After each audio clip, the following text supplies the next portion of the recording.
함께 믿음으로 고백합니다. 오늘 우리에게 좋은 일이 일어납니다. 오늘 우리에게 좋은 일이 반드시 일어납니다.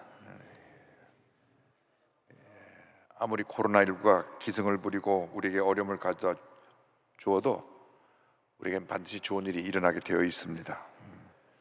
오늘은 사무엘하 2장을 함께 공부합니다. 1장에서는 사울왕과 요나단의 죽음, 그들의 죽음을 애도하는 내용이 나오고, 2장에서는 다윗이 유다의 왕이 되고 사울의 아들 이스보셋과 전쟁하는 내용이 담겨 있습니다. 유다의 왕이 된 다윗에 대해서 2장 1절 이하에 나옵니다. 먼저 1절을 같이 말씀을 보겠습니다. 그 후에 다윗이 야훼께 여쭈어 아뢰되 내가 유다 한 성읍으로 올라가리이까? 야훼께서 이르시되 올라가라. 다윗이 아뢰되 어디로 가리이까? 이르시되 헤브론으로 갈지니라. 다윗이 하나님께 쓰임 받은 이유가 바로 여기 있습니다. 무슨 중요한 결정을 할 때 꼭 하나님께 물었습니다. 구체적으로 물었습니다. 우리가 신앙생활하면서 늘 실수하고 잘못하는 일을 하게 되는 이유는 묻지 않고 내가 먼저 스스로 결정하고 앞서가기 때문에 그렇습니다. 사울 왕이 처음엔 겸손하여 하나님의 뜻을 따르고 순종했는데 교만해지고 난 다음 자기 뜻대로 행했습니다. 하나님의 뜻을 따르지 않았습니다. 나중에는 하나님의 음성이 들려오지 않으니까 신접한 여인이니까 무당을 찾아가서 하나님의 음성을 듣고자 했습니다. 그래서 하나님께서 그를 심판하셔서 전쟁터에서 블레셋에 의해서 본인과 본인의 아들 요나단과 많은 이스라엘 백성이 죽임을 당했던 것입니다. 우리는 무엇을 하든지 주님께서 나에게 어떻게 말씀하시는가, 주의 뜻이 어디 있는가를 살펴서 그 뜻을 따르고 그것을 행동에 옮기는 하나님의 귀한 자녀들이 되어야 할 것입니다. 주님의 뜻이 어디 있습니까? 옛날에 김성원 국방장관이 장관직을 내려놓고 내 남은 여생 내가 받은 하나님의 은혜를 세상에 나누고 복음 전하며 살겠다, 그렇게 결심하고 그 길을 가기로 했습니다. 그도 그럴 것이, 어머니가 아예 이 아들을 임신했을 때 하나님, 내 아들이 태어나서 한평생 그리스도의 복음을 전하는 주님 일꾼 되게 하여 주옵소서, 그렇게 기도했는데 그가 국방장관이 돼서 금요에 환영하여 집으로 올 때 온 동네가 나와서 환영을 했지만 어머니는 기뻐하지 않았다고 합니다. 내가 너를 위해서 기도한 것은 세상적으로 내가 이름을 날리고 유명하게 되고 권력을 갖는 게 아니다. 너는 겸손히 주님의 말씀을 전하는 복음의 증인이 되어야 된다. 그래서 김성국 국방장관이 장관직을 내놓고 나서는 어머니 기도하신 대로 주님이 가장 기뻐하시는 복음 증가하는 일을 전국을 다니며, 특별히 농어촌에 있는 조그만 교회까지 찾아가서 간증 집회를 하며 주의 복음을 전했습니다. 근데 오늘 주일날 갑자기 연락이 왔습니다. 청와대에서 각하가 즉시 청와대로 들어오라고 합니다. 본인이 기도하니까 이미 오래전에 지방 개척교회에 말씀 전하기로 약속되어 있는 날이기도 하고 또 주님의 날이기도 해서 기도하고 나서 이야기를 했습니다. 제가 오늘 각하가 부르셔도 갈 수 없다고 좀 전하십시오. 예정된 일이 있어서 그 일정을 소화하고 난 후에 그 다음에 제가 뵙겠습니다. 그리고 본인은 시골로 내려갔습니다. 가서 복음을 전했습니다. 청와대에서 이 복을 받은 박정희 대통령이 노발대발했습니다. 감히 내가 부르는데 약속이 있다고 오지도 않고, 알아보니까 저 시골에 있는 조그만 교회에 가서 말씀을 전하는 것이었습니다. 그 시골의 조그만 교회가 뭐가 중요하다고 대통령이 부른 나의 부름을 거절했냐고. 왜 불렀냐 하면 그를 비서실장으로 세우려고 불렀는데, 그는 이 세상에 권력 있는 자리를 마다하고 주의 복음에 귀한 사명 감당하기 위해서 주님의 일꾼으로 시골교회를 내려간 것입니다. 그래서 비서실장이 다른 사람이 임명되었는데, 그리고 얼마 있지 않아서 그는 11.6 사태로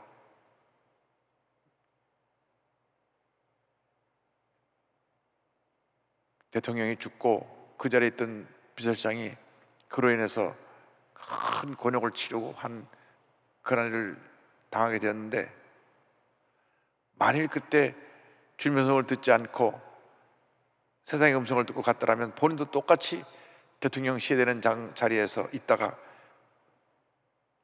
결박되어서 역사의 죄인으로 남을 뻔한 그런 일이 있었습니다. 우리는 늘 당장 눈앞에 있는 어떤 유익을 바라볼 것이 아니라 주님이 내게 뭐를 말씀하시는가, 주님의 음성을 듣고 결단하고 순종하는 주님의 자녀들이 될 때 하나님께서 우리 일생을 복 주시고 함께 하시고 은혜를 내려 주실 것입니다. 그래서 다윗이 그 말에 순종해서 이 가족들을 다 데리고 헤본으로 갑니다. 2장 2절로 4절입니다. 다윗이 그의 두 아내 이스라엘 여인 아히노암과 갈멜 사람 나발의 아내였던 아비가일을 데리고 그리로 올라갈 때에 또 자기와 함께한 추정자들과 그들의 가족들을 다시 다 데리고 올라가서 헤브론 각 성읍에 살게 하니라. 유다 사람들이 와서 거기서 다윗에게 기름을 부어 유다 족속의 왕으로 삼았더라.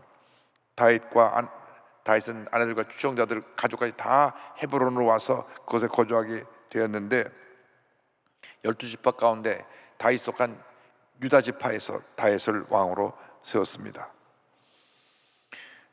4절 이하에 그 사울을 장사 지낸 야베스 사람들에 대한 이야기가 나옵니다. 4절로 7절입니다. 어떤 사람이 다윗에게 말하여 이르되 사울을 장사한 사람은 길앗 야베스 사람들이니이다 하매, 다윗이 길앗 야베스 사람들에게 전령들을 보내 그들에게 이르되 너희가 너희 주 사울에게 이처럼 은혜를 베풀어 그를 장사하였으니 야훼께 복을 받을지어다. 너희가 이 일을 하였으니 이제 야훼께서 은혜와 진리로 너희에게 베푸시기를 원하고 나도 이 선한 일을 너희에게 갚으리니 이제 너희는 손을 강하게 하고 담대히 할지어다. 너희 주 사울이 죽었고 또 유다 족속이 내게 기름을 부어 그들의 왕으로 삼았음이니라 하니라. 원래 길앗 야베스 사람들은 사울 왕을 지지하고 따르던 사람들이었습니다. 그러니까 사울 왕이 자기를 죽이려 했기 때문에 자기에 대한 감정이 안 좋았을 것을 알고 있었습니다.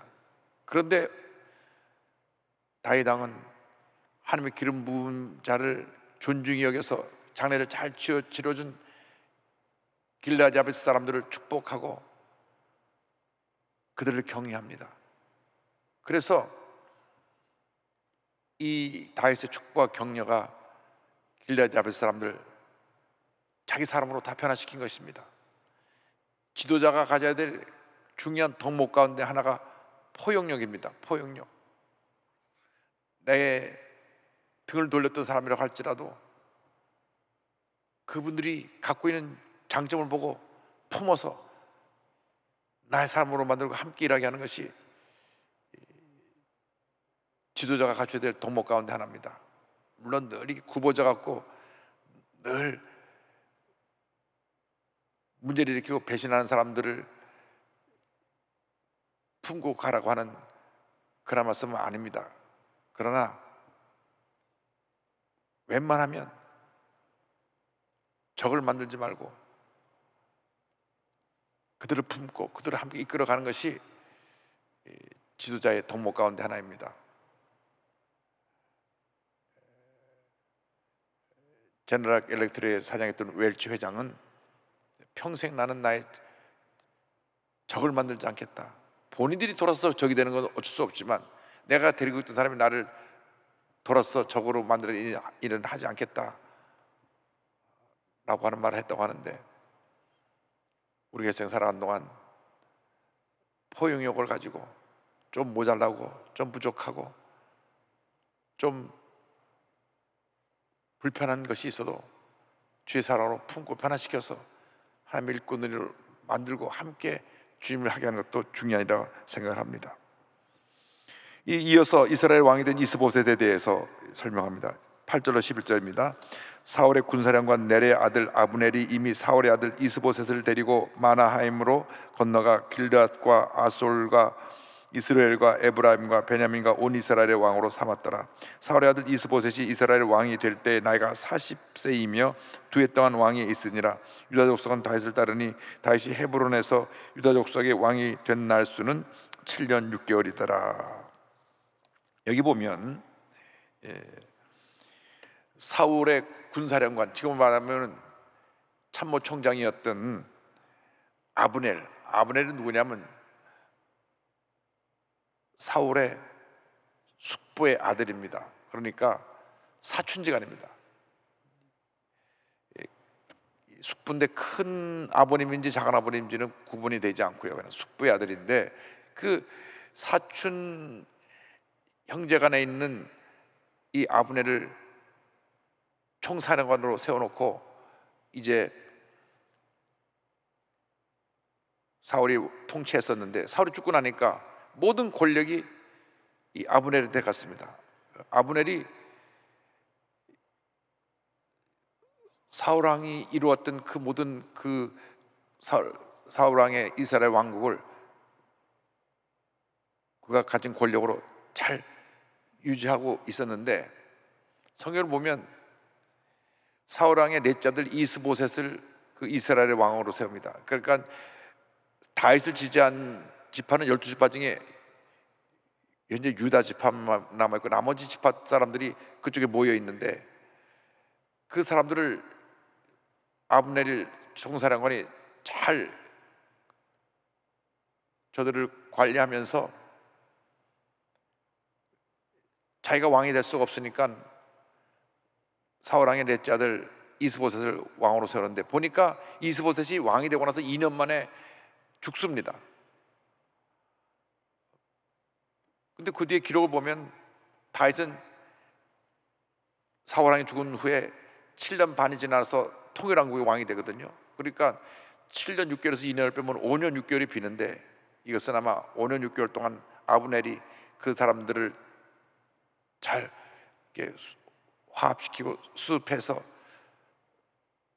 잘 저들을 통치하며 관리하고 있다가 계속 자기가 할 수 없으니까 그냥 명목상의 왕으로 이스보셋을 세웠다고 생각합니다. 그래서 이스보셋은 왕으로 세워졌지만 실권이 하나도 없고 이 아브넬이 모든 것을 움직이고 있는 것을 알 수 있습니다. 사무엘상 14장 50절을 보면 아브넬에 대한 설명이 나옵니다. 사울의 아내 이름은 아히노아미니 아히아마스의 딸이요 그의 군사령관의 이름은 아브넬이니 사울의 숙부 넬의 아들이며.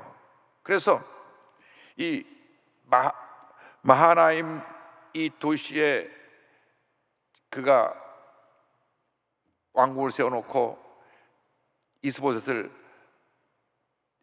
왕으로 세우고 자기가 뒤에서 대리 첨정을 하고 있었는데, 그래서 7년 6개월 동안 다윗과 대립을 할 때 실적인 권력은 다 아브넬이 갖고 있었습니다. 그래서 이제 이스라엘과 유대 전쟁하는 장면이 기본 전투가 12절로 이어집니다. 12절로 17절까지 보겠습니다.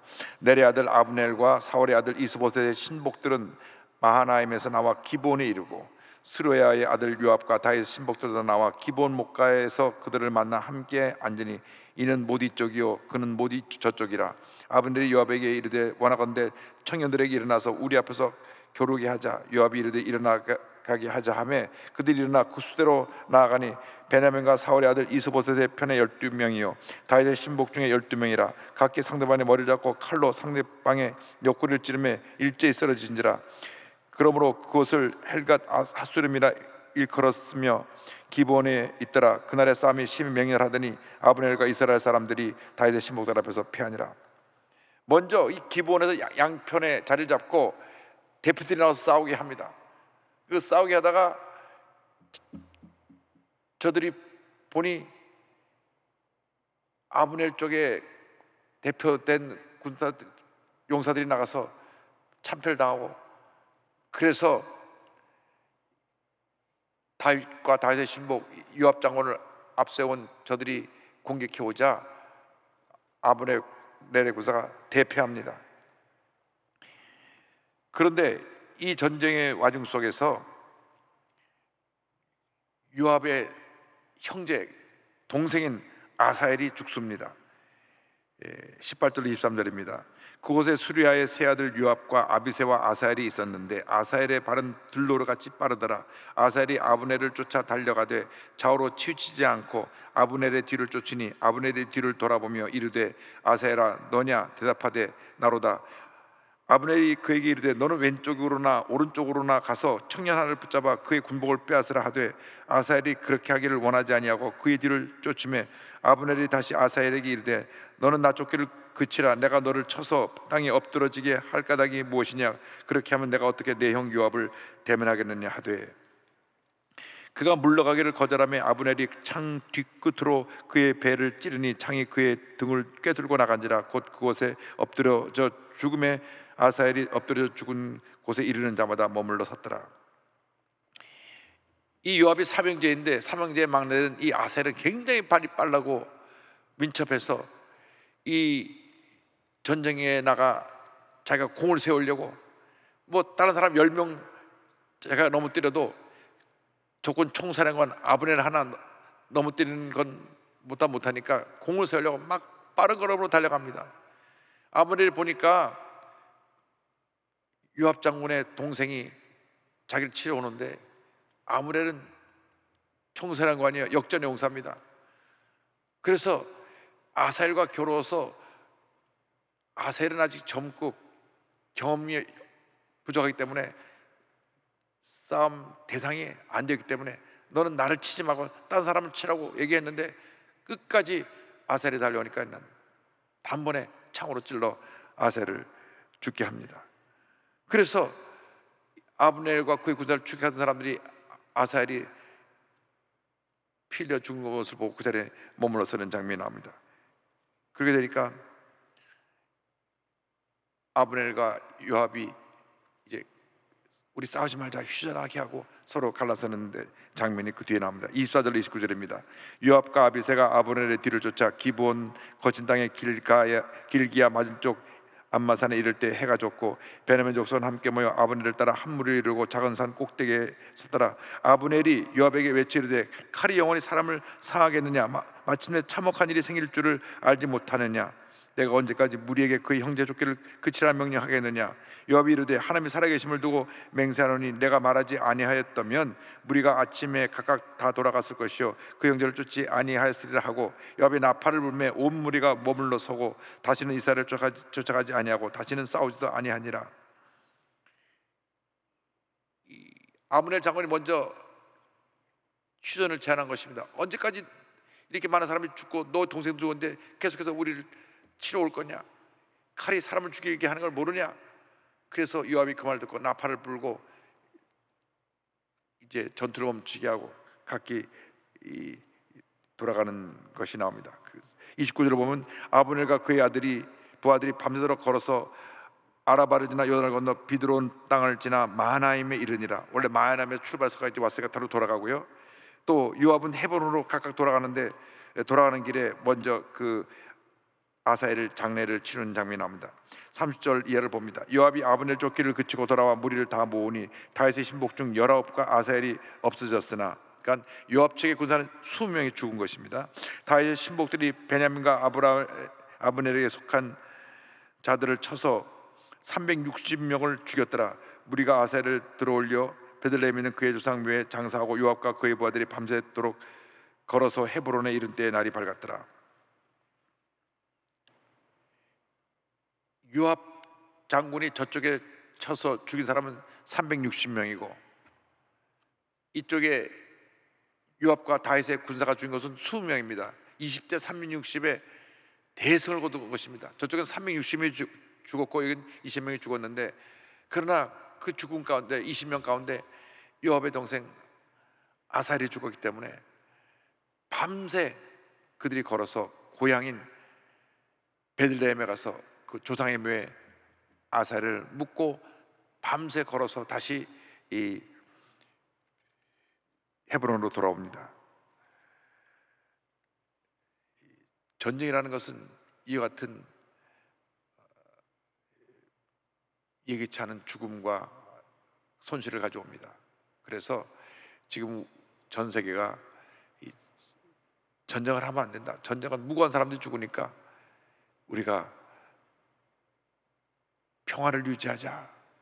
그래서 옛날에는 미국과 소련이 계속 핵무기 경쟁을 하다가 이제는 소련이 붕괴되고 난 다음 핵무기도 많이 없애고, 그리고 평화적을 맺어서 전쟁하던 나라들은 다 전쟁을 멈추게 됐는데, 지금 유일하게 전쟁의 위험 가운데 지금 존재하고 있는 두 곳이 이스라엘하고 우리 대한민국입니다.